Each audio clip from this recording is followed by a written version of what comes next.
Okay, then let's go to what I hope is the more fun part of today. My years at Princeton coming to a close, which makes me feel sad in some respects, clearly, but I'm also looking forward to opportunities to do different things. So, when I came to Princeton, which for many of you was before you were born, it caused something of a stir. This is the front page of the New York Times a few months before I arrived. I arrived in August of 1999, and this article indicates there was some controversy about my appointment. You can't read that, but this is what how the article starts off. Not since 1940, when City College tried to hire an atheist and advocate of free love, Bertrand Russell, has the appointment of an academic philosopher by an American university created such a commotion. Well, we can't have atheists and advocates of free love in teaching in universities, can we? Times have changed with regard to Bertrand Russell's views and the views why there was opposition to his appointment. And hopefully they are changing, or maybe already have changed to some extent, regarding the controversy about my appointment. But there were certainly some strong views expressed, including by alumni, as in this one. It does seem to give me a rather excessive importance, I would say. And then there was this one, which you could say doesn't really esteem the audience at Princeton very highly, and obviously misunderstands the sense in which I'm arguing for equality with animals.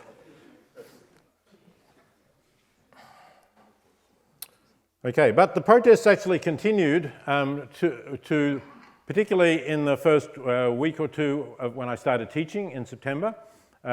This is another article from the Times from September of 1919, and as well as describing the controversy, and talks about this group called Not Dead Yet, a group representing people with disabilities, blocked the entrance to Nassau Hall, as you can see over here. It's not a very sharp photo, and 9 people in wheelchairs were arrested protesting my appointment. And you know, I guess to some extent, I think that they were that they had inaccurate account of what my views were in relation to for people with disabilities. Certainly, I never suggested that people in wheelchairs were candidates for euthanasia or anything of that sort.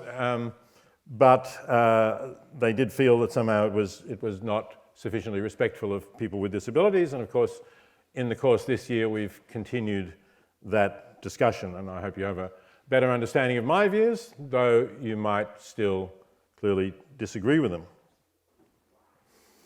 And another article from the Times again in spring of the following year. Steve Forbes is from the family that Forbes College is named after. So the Forbes family have been major donors to Princeton. Steve Forbes, at this time, was running for the Republican nomination for president, the nomination that was successfully gained by George W. Bush. And I think to some extent he was a member of the Board of Trustees. He did not oppose my appointment when it routinely went to the Board of Trustees, as such academic appointments do. I guess he didn't really notice or do his homework. But afterwards he got criticised because here he was a trustee of Princeton University and he hadn't blocked the appointment of this radical professor advocating not only abortion but also euthanasia in some circumstances. So he vowed that he would not contribute to Princeton as long as I'm here. That's been quite a long time now. Somebody told me that he had in fact not kept that pledge and had donated since, but I don't have any first-hand knowledge of that. What I do want to do is pay credit to Harold Shapiro, who was then president of Princeton University and is still around on campus. I saw him the other day. and who stood firm in defending academic freedom, was not influenced by threats of cuts in donations from wealthy donors, and the Board of Trustees as a whole, with the exception of Steve Forbes, also stood firmly for academic freedom, which is obviously something that I welcome. Okay, so Princeton University has been a great place for me to teach, work and study. So let me just briefly indicate some of the things that I have been doing that I guess I'm pleased to have been able to achieve during my years here at Princeton. How have I used my time? Well, obviously teaching is a first and foremost responsibility of professors at Princeton. I think that's one of the good things about Princeton. I was told when I came here in my first orientation, no professors are too important to teach at Princeton. We want all of the professors to be teaching courses to undergraduates, in contrast to some universities where the more distinguished professors only teach graduates. And I've certainly enjoyed my undergraduate teaching. I've taught a lot of undergraduates over the years, exposing them to a lot of different ideas, and I hope showing, as we have shown this semester, that it's possible to have meaningful discussions between people with very different ethical views, and that's important in a time when people think that polarization is so deep that you can't talk to each other across that divide. I've heard from many of the students. I encourage you to keep in touch and tell me what you're doing in years to come, particularly if you feel the course has been meaningful to you and influenced your further choices. I've also written a number of books, a couple of these ones that perhaps make more important academic contributions. Practical Ethics is something that I wrote well before I came to Princeton, but I brought out a new edition as it was getting dated in 2011, and I'm pleased to have done that. And I think perhaps my most important theoretical work about the foundations of ethics and about arguments for utilitarianism as a normative theory rather than other normative views is the point of view of the universe, I think, puts that best, co-authored with my colleague Katarzyna de Lazari-Radek, and I'm pleased to have been able to achieve that. It was something that I'd always wanted to do, to get the time to write a more theoretical book, and I'm pleased to have been able to do it while I was here at Princeton. I also revised Animal Liberation and brought out Animal Liberation Now. I brought along some copies of Animal Liberation Now, but I think they've already gone. I'm sorry I didn't have enough for the whole class. But the book was getting quite out of date, particularly the factual accounts. I hope those of you who have taken it will read it, pass it on to other people who you think might be interested in reading it. Clearly, I think that it deals with really important issues. I think it deals with an immense amount of unnecessary suffering that we inflict on animals, particularly in factory farms. And I put the effort into fully revising it because I think it's important that it stays relevant, that people have that information. And although I'm disappointed that the change that I would have liked to see happening almost 50 years ago when I published Animal Liberation has still not really occurred, despite the fact that there are a lot more vegans and vegetarians around now, a lot more awareness of animal rights. I'm disappointed that it hasn't gone further. Just on that, incidentally, just yesterday I was at Labyrinth, the bookstore, presenting a book that's being published next week called The Buddhist and the Ethicist, in which I have a dialogue with a female Taiwanese Buddhist monastic. And somebody came up after me, after the event, and said that his freshman year at Princeton was 1960. And in 1960, there were 2 vegetarians at Princeton University. There was him and a senior. And once the senior graduated, he was the only vegetarian here on the campus. So things have changed. Things have changed for the better. Things have changed even in the years I've been here in the dining halls in terms of producing a much greater array of vegetarian and vegan foods. And I think that's really positive. Somebody was reminding me as we came in actually about a conference on food ethics that I organised in 2006, and we got the head of dining services to speak. And I think that conference may have given some impetus. Certainly the head of dining services then was sympathetic to the ideas of not only having more vegan and vegetarian foods for climate reasons, of course, as well as for animal regarding reasons, but also buying more local food and more organic food. And there is definitely more of that in the dining halls. So that's certainly a tick for Princeton, and something positive that has happened everywhere, I think, well, in a lot of countries over the years.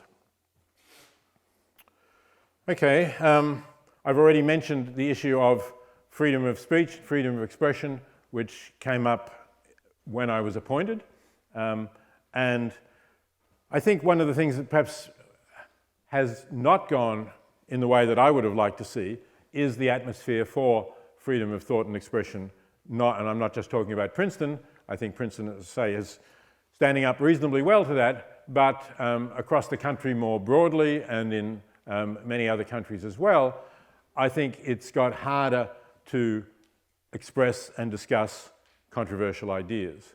So one of the things that I've done together with two co-editors, Francesca Minerva and Jeff McMahon, is to set up a journal where we are willing to publish ideas no matter how controversial they are, as long as the quality of the argument is high. So it's a peer-reviewed academic journal. We send the papers out to peers, to experts in the field, and we get them to assess the argument. We also ask them if the paper is controversial. If the paper is not, if they say this is not really controversial at all, they could publish this in any academic journal or any philosophy journal, then we don't want it.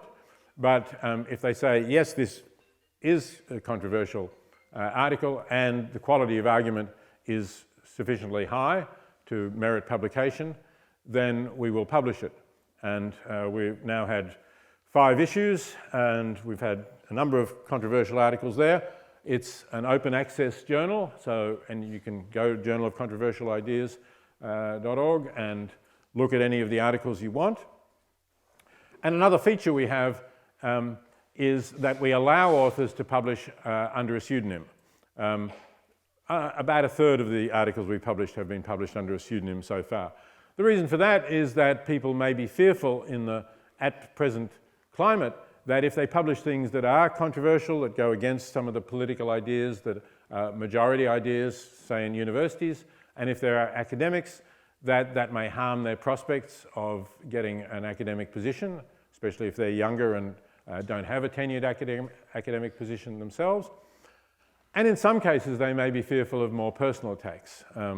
At least a couple of the authors, including one of my co-editors, Francesca Minerva, received threats after she published an article about abortion and infanticide, not in the Journal of Controversial Ideas, some years earlier, received physical threats, and I've had a couple of physical threats as well after I came to Princeton. So people may want to publish under a pseudonym for career reasons or for personal safety, and we allow them to do that. And then if they want at a later time to reveal their authorship of the article, if the atmosphere changes, we're prepared to do that for them. So that's an attempt to push back against the narrowing of opinion that I feel has been there and my co-authors feel has been happening. And of course, as you know, this afternoon, I've already mentioned Holly Lawford-Smith, who spoke to you on Monday, will be speaking at a DeCamp seminar on presenting somewhat more controversial aspects of her views about gender issues. And I'm hoping that will, though, like the discussion we had on Monday, simply show once again that we can discuss controversial issues in a civil way. And I'm hoping that people will come along who will challenge Professor Lawford-Smith this afternoon, and we'll have a robust discussion about that. Okay, another book that I published while I was here, and again revised during the period that I have been here, is The Life You Can Save, first published in 2009, and don't know if you can read it, but on the yellow cover there's a nice blurb from Bill and Melinda Gates praising the book. And the red copy is the one that, the 10th anniversary edition from 2019. That 10th anniversary edition you can download free from the website of thelifeyoucansave.org. And the other thing that I'm pleased that the book did is that it gave rise to the organisation, The Life You Can Save. This is the current web page I just looked at yesterday with matching donations for the giving season that will run now from now until the end of the year. The Life You Can Save is an organisation that assesses and lists some 20 or 25 of the most effective organisations helping people in extreme poverty, to encourage people to give to organisations where their donation will do the most good. So it's in accordance with the ideas of effective altruism. And over the, what is now something like a little bit more than 10 years, 10 to 12 years that it's been running, it's raised close to $100 million going to these most effective organisations, and that's at a cost in terms of the staff. It does employ staff, so it does cost something, but the ratio of money raised to money spent by the organisation is about 15 to 1. So it represents good value to get the ideas out, to raise more money, and to see that it goes to effective organisations. And that reminds me of the fact that you will get asked to donate to various charities after you graduate. And one of them might be to improve education here at Princeton. You may have noticed that there's a bit of construction going on around the campus at the moment. That construction is an expensive thing to do. And the question can be raised, is this the most effective thing that you can do with your donations? Or is this perhaps more effective? This is also an educational charity. It's called Teaching at the Right Level. It's one of the charities recommended by The Life You Can Save. And it works in impoverished countries, mostly in Africa, to help assist people to teach in ways that have the maximum benefit for students who are not able to get the kind of very privileged, excellent education that Princeton gives you. So if you're making that choice, then another of the books that I've written while at Princeton, The Most Good That You Can Do, may offer you some guidance as to where you will do the most good. And that's not to say that you might not have an attachment to Princeton, that you might not feel gratitude to the university for having provided you with this excellent education. I think that's totally understandable and totally reasonable. But I think you should think of your charitable donations like that as in some way in a different pocket from the donations where you want to really do the most good in the world, the most good you can. And there are many things like that. There are many people who say, you know, yes, my mother died of cancer, but she received excellent treatment from a local hospital, so I want to give something back to that hospital. Again, fine. It's like you want to give something back to Princeton. It's probably not doing as much good as giving to a charity, perhaps let's say a charity that promotes health. I think when we talked about global poverty, I showed you a slide from the Against Malaria Foundation, which distributes bed nets against malaria. I think you do much more good per dollar helping people who have no or very little health care in low-income countries. But it's reasonable to say, yes, you know, I want to do something else as well. I want to do something to give back to some organisation that has benefited me. I just think that you shouldn't be thinking of that as your major charitable contribution, your major contribution to making a big difference to the world. You'll make a bigger difference with the charities that The Life You Can Save recommends, and with other charities that are highly effective in reducing suffering. Okay, so let me say a little bit seems an appropriate occasion to say something about the choices that you will be facing, some of you right now, some of you in a year or two when you graduate. And this is from 80,000 Hours, a website also set up by effective altruists to assist people in career choice. And there's a lot of information on this website. There's a start here page where you might want to start, but you can spend a lot of time. But it's worth spending, I think, a lot of time thinking about your career choice, because you're going to spend a lot of time in that career. This is what they say on the website. You have 80,000 hours in your career, 40 hours per week, 50 weeks per year for 40 years.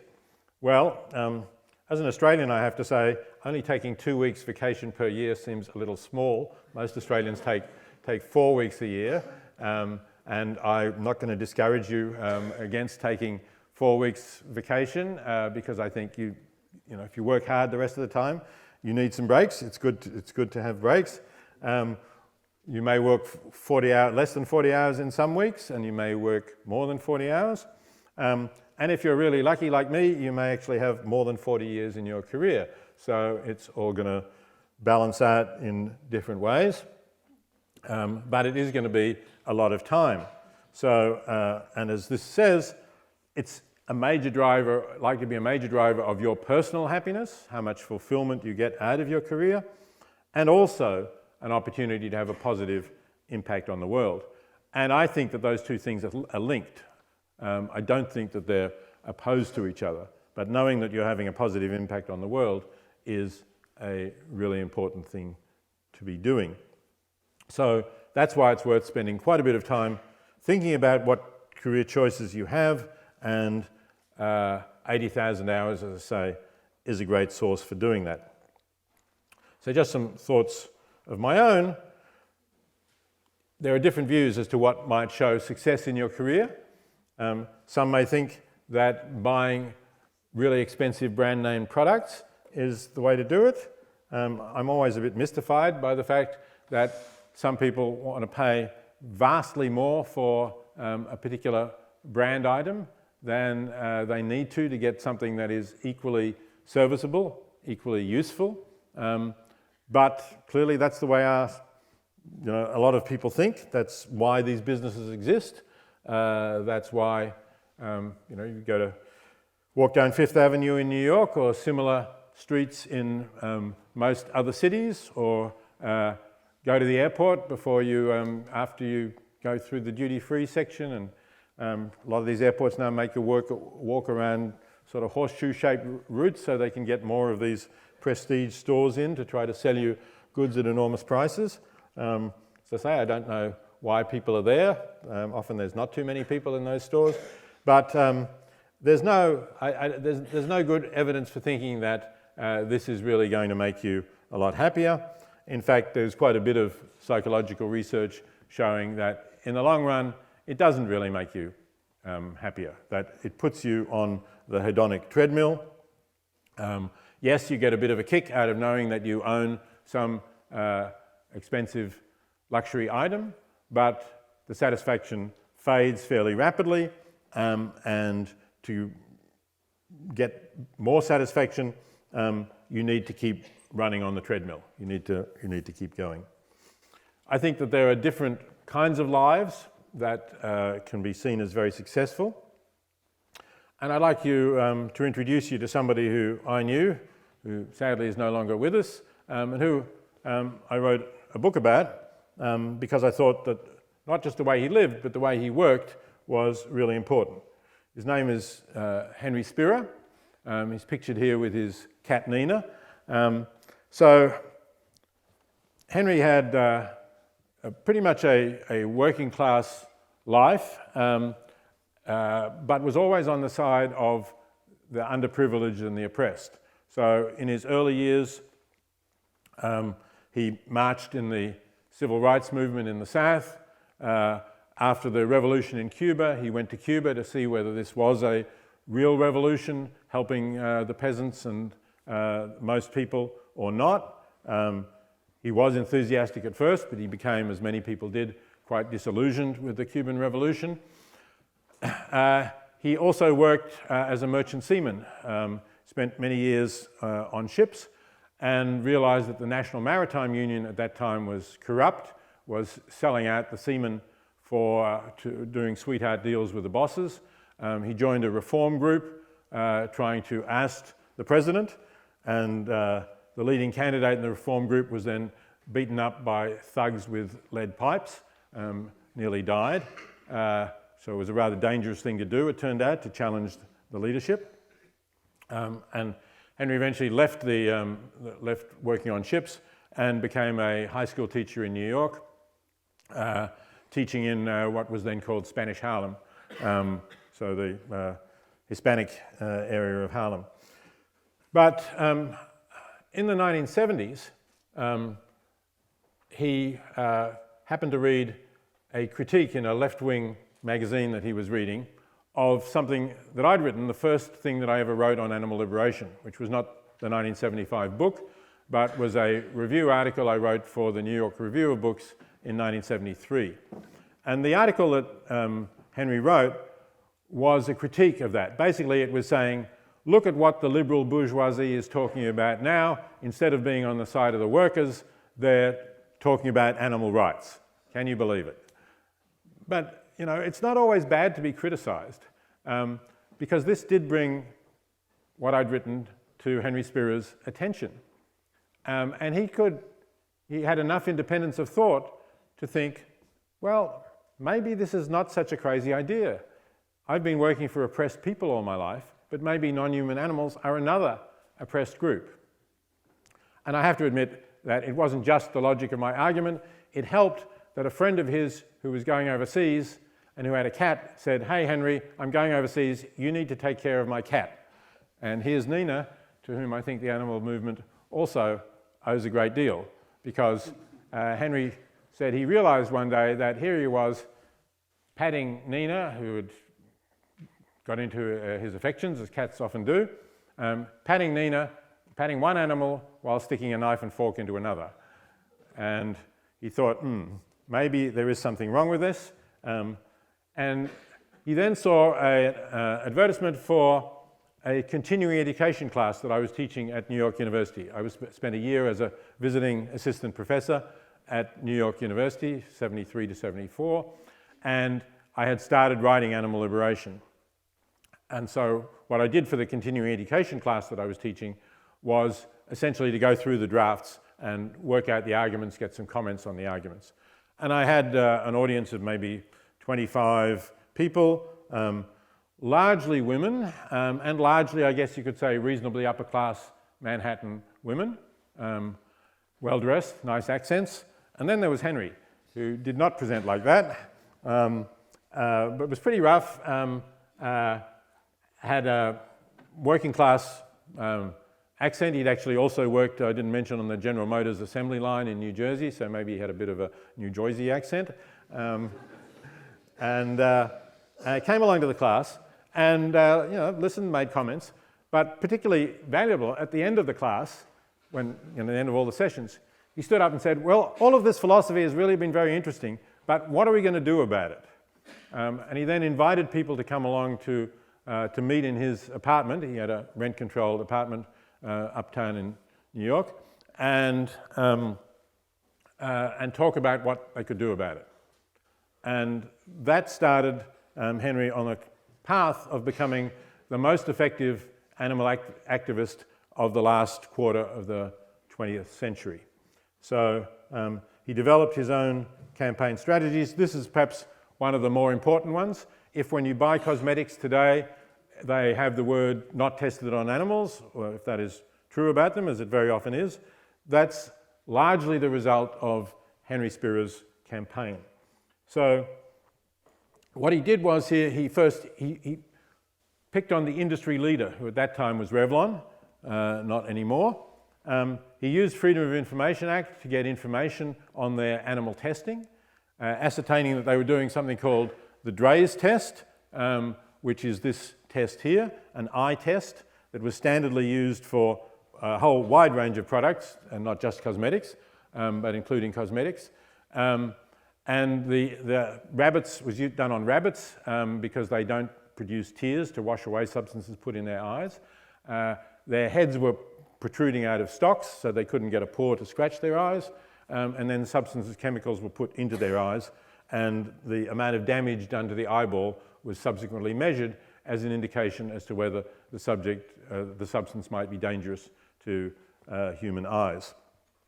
So Henry got some donors, found some donors who were able to contribute enough to provide a full-page ad in the New York Times, which was expensive, but it was the place to be seen, for something to be seen and to have an impact.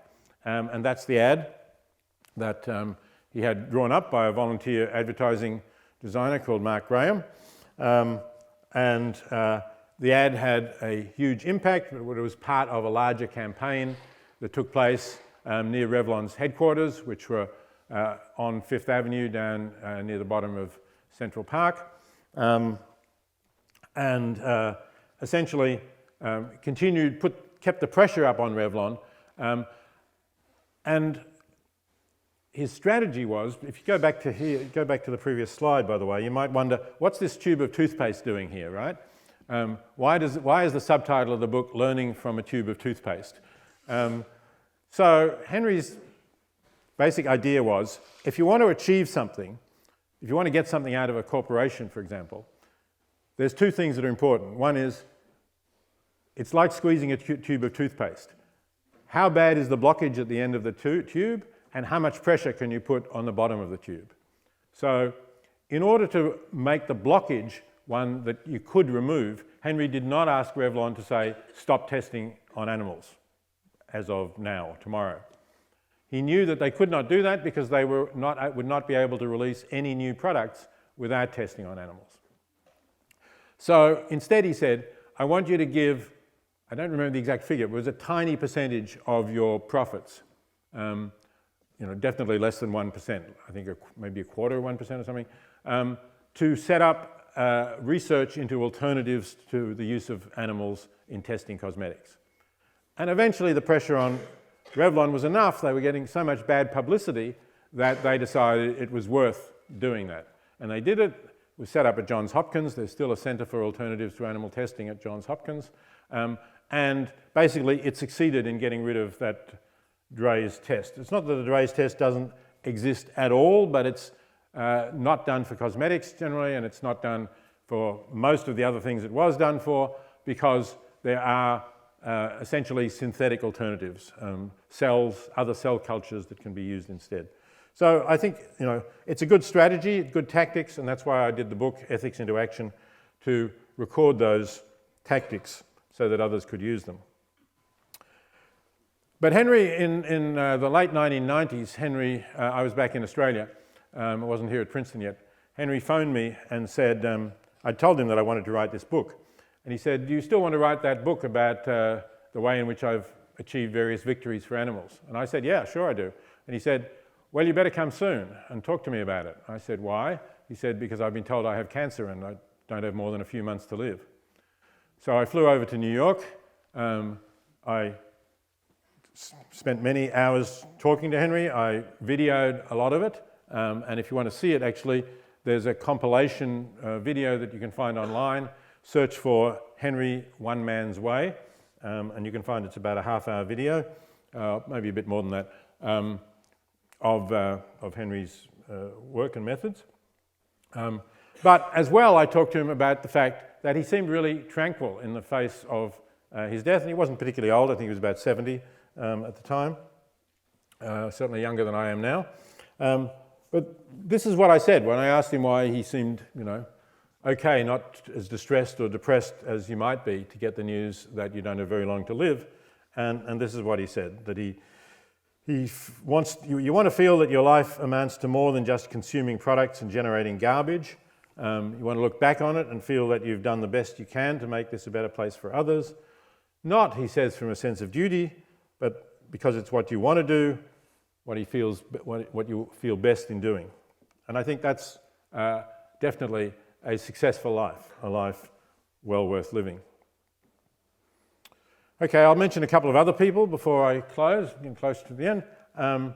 So I told you that The Life You Can Save, the book, led to the organisation. I didn't really set up the organisation. I provided the inspiration for it, and to some extent I worked with this man, Charlie Bressler. He had had a successful career in the men's clothing industry, retail, and had made a reasonable amount of money. He was quite comfortably off. But he'd always had the feeling, he told me, that this wasn't what he'd wanted to do with his life when he was younger, when he was the kind of age that many of you are. But he'd somehow just drifted into it. It was a path, you know, he'd studied psychology, then he was using that to get a job training salespeople. Then he got into this menswear chain, training their salespeople. They liked the work he did, they kept promoting him, and he went on.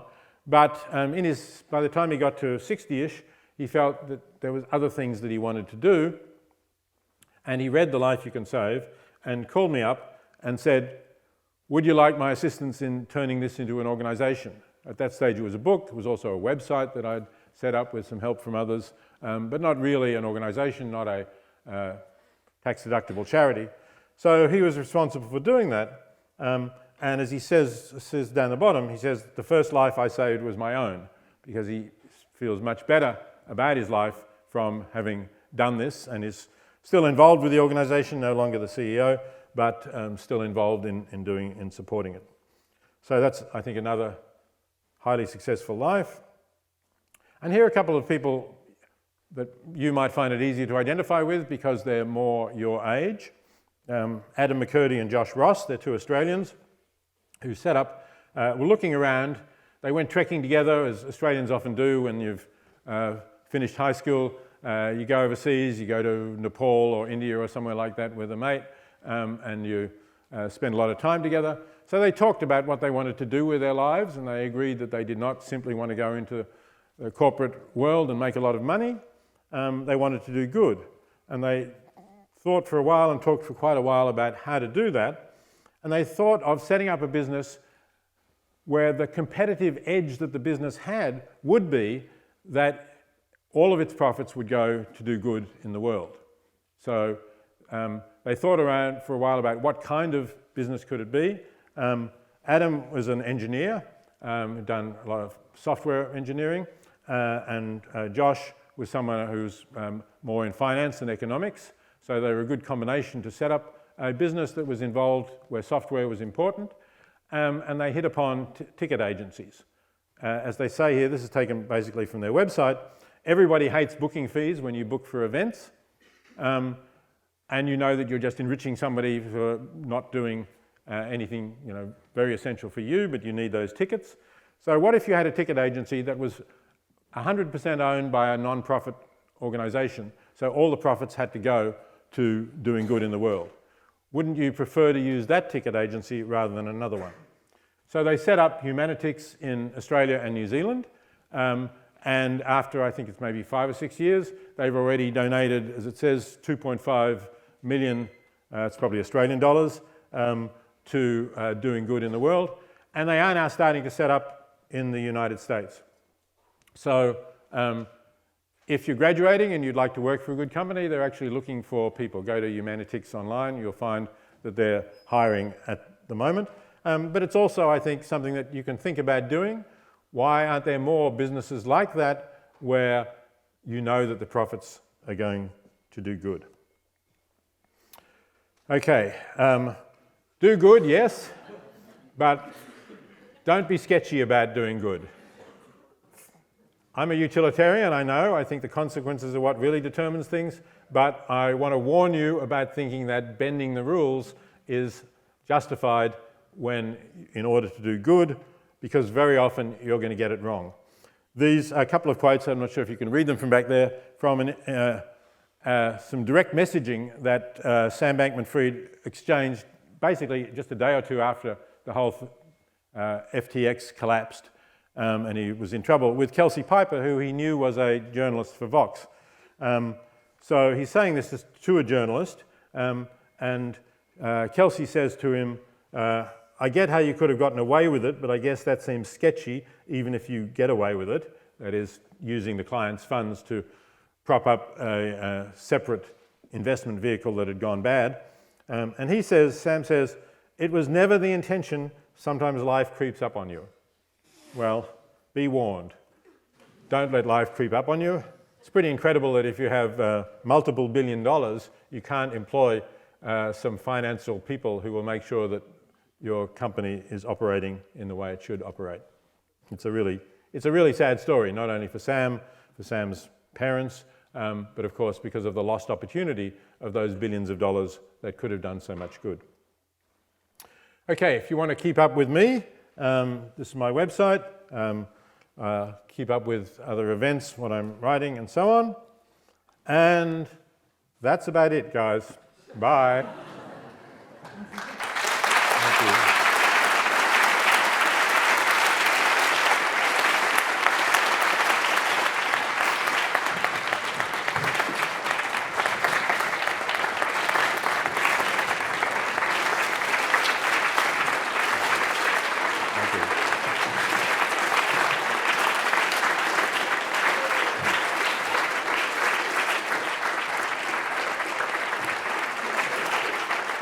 Thank you. Thanks very much, everyone. It's been great. Thank you.